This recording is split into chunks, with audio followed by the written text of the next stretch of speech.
Jennifer Hudson brought down the house at the 2011 Grammy. She sang this Aretha Franklin classic. R-E-S-P-E-C-T, find out what it means to me. R-E-S-P-E-C-T, take care, Yes, it was the perfect song for this superstar. She earns our respect for her work in music and movies. She's a mom, must-see presence on the red carpet, and has a brand new record out, a CD out. It's called I Remember Me. And we're so happy to have Jennifer Hudson back with us again this morning. You have been a dear friend of this program. Thank so you. thank you. Thank you for having me. You saw Sam was having a good time. He was singing along with you. I see. He's over there hollering. I'm like, get it. Oh my God. I saw you. Well, you didn't see me. I saw you on the red carpet. You went up and you talked to Tim Gunn. You were looking fantastic. Thank you. You like the whole girly thing? I'm like, oh my God, I'm loving it now more than ever. So it's just been a lot of fun. It's been amazing, and just at night I can't even sleep to see what I'm going to wear the next day. Really? Yeah. Now, why do you join it now? And we hear little David. That's little David. Yeah, we hear him. But why do you enjoy it now more than ever? Oh my God. Well, it's just so much more fun getting ready, and it don't take as much time. And then I'm still not used to my new self yet. So I'm like kind of figuring out like who I am right now today. You know, like how do I want to be perceived? Who am I? And rediscovering my own style and everything all at the same time. And that's part of I Remember Me. Yeah. So it's a big part of it. Did you feel that for a while there that you lost who you were? Well, no, I wouldn't say that. It's just I feel like I've led at least 4 different lives in just 29 years. So much has happened in my life, and so that's what I come to the conclusion of. And it's like there is absolutely nothing the same today as it was 10 years ago.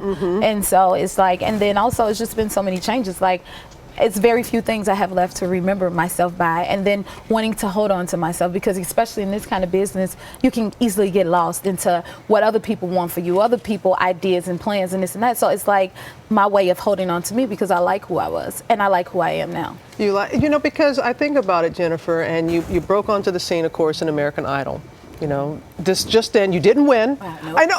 7th place. I know, exactly, but we forget that. And then you go on to win the Oscar and the Grammy and all that. And did I read something correctly? Your first album, which was a huge success, and you were kind of like, yeah. I don't know if it was you, or you don't know if it was you. Yeah, I mean, you know, getting like this time around is completely different. The first time around, I'm like, what song are you putting out? What's going on? What's happening? And of course, I was being completely guided through every single thing. Whereas this time, I feel like I had more of an opportunity to be myself, and everything is like kind of led by my vision and my ideas, and for everything, music, image, and I was like, everything I wanted to be next level this time around. So I've been really hands-on with this album, and so like I feel like it's me musically and as a person and image, everything.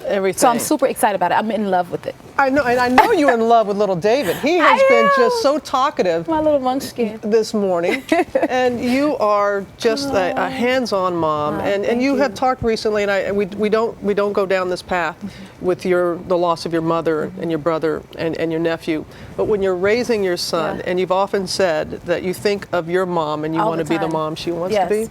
I definitely, you know, that's the example. That's what I go by. Like, okay, what would my mom do? How did she do it? Even from bouncing him on my knee, you know, it's like, or when I was in South Africa for 4 months and I was only able to come home for 1 day, and I was debating on, should I go home or not? And I was like, you know what? My mama would do it for me, so I need to get up and go see about my child. And I hopped on that plane, and I slept on the plane. I got there, I stayed a day, and I flew right back. That's things that my mother would have done. And so everything I do, I try to, you know, go from her example that she gave us. You have been a wonderful example for so many of us. Thank How you. have you done it? What has been to go through such hurt, such pain, to where you are today? Wow.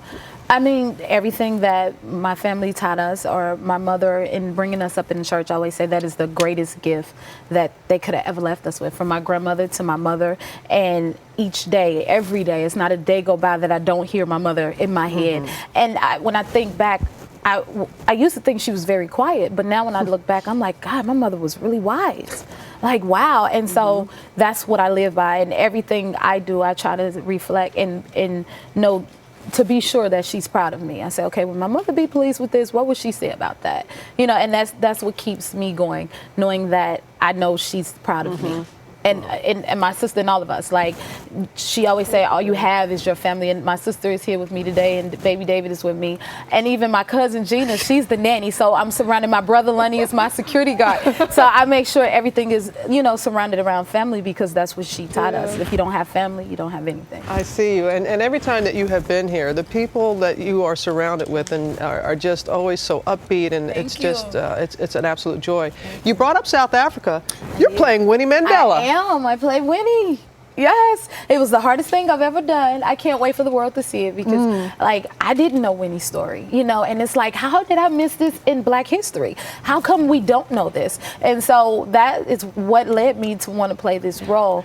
And her story is so powerful and it's so amazing. So I cannot wait for the world to see it. It didn't even go into solitary because you wanted to truly. What it was is I requested for all the scenes of my solitary confinement scenes to be shot back to back, because Winnie was, he's saying, Mom, Winnie was in solitary confinement for 500 days.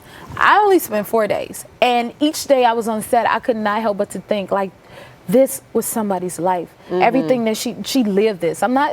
This is not make believe. This really happened to somebody. So I wanted to make it as real to me as I possibly could, even being away from my son for 4 months. Like, the producers and everybody was extremely apologetic about everything, about me not being able to see him. And I was like, but Winnie was stripped from her children too. So, for a lot longer. This way it helps it, make it more real to me by that wild hair. That's my munchkin. Say hi. I know you said he does bye better than he does hi. Well, Jennifer, of course, he is adorable.